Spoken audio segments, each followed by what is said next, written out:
Hey, just a quick tutorial on how to do UGC ads using AI specifically for mobile apps or even for SaaS applications. There are a bunch of tools out there nowadays, like for example, HeyGen or even Arcas that is specifically for creating AI UGC avatars. But one of the things that I consistently found is that they really lack a good integration with being able to showcase SaaS apps or being able to showcase mobile apps. They work well with like other products and so on. So I just want to shoot this tutorial. The only downside of this is that you're going to need After Effects, but it's super easy to do. So I'm going to teach you basically how you do it. You can basically generate an image using your favorite image generation, either by using something like Sora or using, for example, something like Google AI Studio. Then the process here is really simple. You're going to basically save the image. And in this case, I'm just going to save this one. And then I'm also going to save this one, for example. And we can do basically both. And then from here, we will need to open Photoshop or any other image editing app. And then you can open both images. Then once you open both images, what you want to do is just basically grab a writing tool and you want to add a white X on the corner of the screen. And this should basically be for all images that you're going to use. So you want to basically do this. I'm just going to go here as well. And this is like the tedious part of the process. And then from here is actually very straightforward. Just going to increase this a bit, make it easier. And then you can basically save both images. Now, the next step is going to be to go over replicate. And then instead of replicate, you look for Seedance Pro. And in here, you can basically upload your images. I'm going to start with this one. And I'm just going to keep the prompt super simple. Draw, drawing phone camera. Then you want to change the aspect ratio, in this case, for instead of like 16 by 9 to 9 by 16. And then just basically want to run it. So it will generate the video. So once the video is done, you're going to have something that looks like this. And then you can go ahead and download it. One other thing, you can set the video is 5 seconds, but you can actually increase it to 10 seconds as well. I'm going to do with the other image as well. So pretty much different image, same prompt, run it. So this is it. You can grab this and download it. Cool. And now it's basically the After Effects part. Now, if you never use After Effects in your life, don't worry, I'm going to make this super easy for you to basically go in and understand. In fact, you don't even need to learn how to use After Effects. If you open After Effects, one thing that you need to keep in mind is that if you go over to Windows, one of the things that you're going to need is to have the effects and presets. And it's going to show you here because later on, we are going to have to search for Keylight 1.2. Just leaving this here. And then you can import basically your images for the app and also the video. To import that, you basically can just like double click this area where it says project, or you can do Control on Windows and Command Mac, Control I or Command I. Okay, so you can see that on the side, I have basically the two videos and also have an image of my website. So what you're going to do is drag and drop one of the videos to here, which is the timeline. And then you're also going to drag and drop your image here. If you want to hide it for now, you can just like click on this icon. Is in the video itself. You need to right click on track and stabilize, and then click on track motion. In track motion, you can basically drag this point to here, which is point 1. And then you want to go into track type and change it to perspective corner pin. So this is going to give you these other pins where you're going to basically drag them to each position and drag them here. Now, sometimes you're going to have it where these track points, they are too small. So what you want to do is just increase a little bit this part. And then from here, you want to make sure that you're in the beginning of the timeline for this blue thingy here. Once you basically are doing the corner pin. And then you want to click on Analyze Forward, which is here. And this is going basically to track these white points in the footage.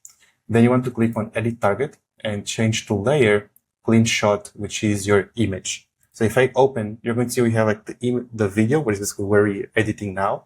And then on top we have the image. So you want to basically select the image and then click OK. And then you click apply. Sometimes this is going to happen because of the points. I don't know. It's just like a bug in After Effects. So if that happens, what you can do, just do a Control Z and try to like flip it, flip the points around. So I'm going to flip this one in here and this one in here. It's just like a weird bug that happens on After Effects.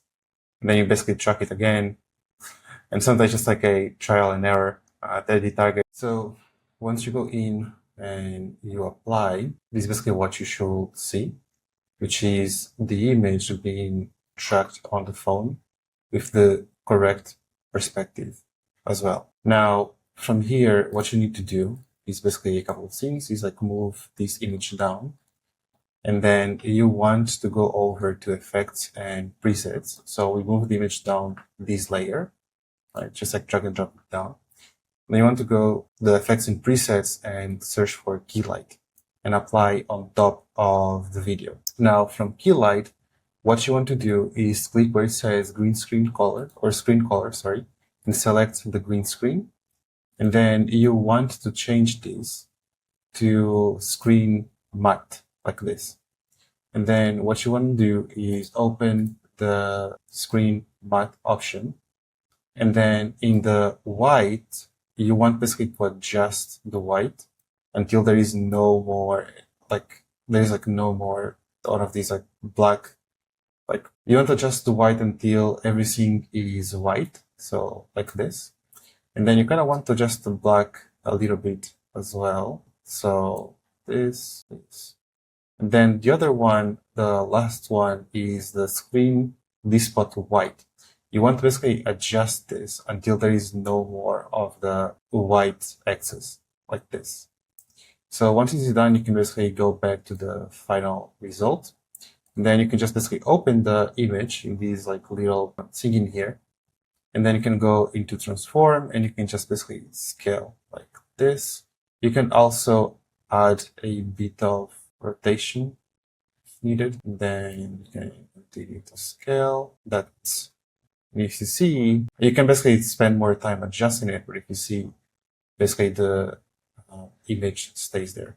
And a couple of things, you can, this video doesn't have that much of a reflection. So what if I, for example, decrease this, where the clip white and screen white is like, has a little bit of white like this, you're going to see if I go back, it's going to have like some, sorry, if I go to the final result, you're going to see that the night has like some sort of screen reflection. And I'm gonna like show you another video, but you can basically play around with the settings and basically how to do this. You can see it has like screen reflection. Now, same process will basically be with the other video. If you want to save this, you basically need to go into composition, and then you click on add to render queue. And then you can add a name in here, but for now I'm just basically going to, by clicking, and then you can just basically click on render for it to export the video. And that one is done. Then I can basically repeat the same process with the other. So I can delete this one, go to project, and I can grab this video here. You see that this is a different aspect ratio. So we can either adjust the image or we can do anything else that we do. So we can increase this on both sides. So we can adjust the image. We can grab same process is here. Click, right click, track and stabilize, track motion. You can just click track motion here again.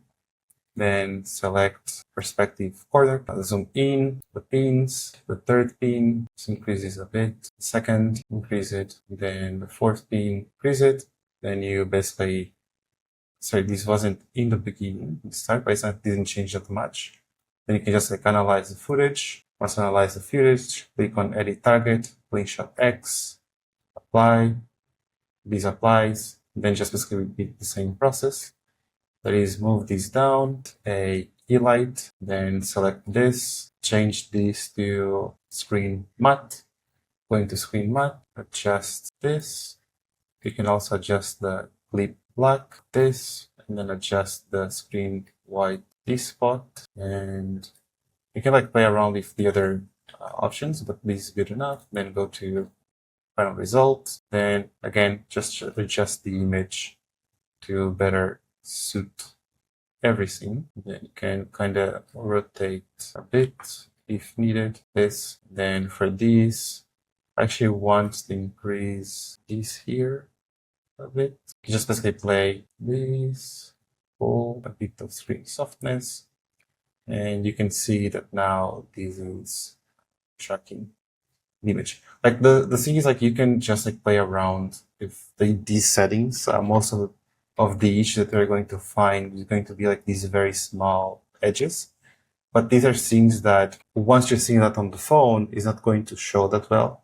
And also you can play more time adjusting the corner pins and so on for it to basically map it better, but you get the idea. So you can basically start working on it. Now, one interesting thing is that you can see I've run a couple of other tests. For example, this one, and you can see the screen reflection. This one, we're using video basically to create the video, and then she has a flip. There is like something that you can still adjust. And then this one was the last one that I created. It has like the screen reflection and so on. All of these were basically using this exact same method. So yeah, sometimes you're going to get the better results. Sometimes you're going to get some more like weird results. This is still a lot of like trial and error and trying to find the best ones that you can, and having like more patience, especially in the process of mapping the corners. That plays a huge role. And then playing basically with the Keylight configurations and so on. Yeah, so I just basically wanted to show this idea, and hopefully you guys can play around with it and find some more useful use cases for this. Thank you very much for watching, and I'll see you next time.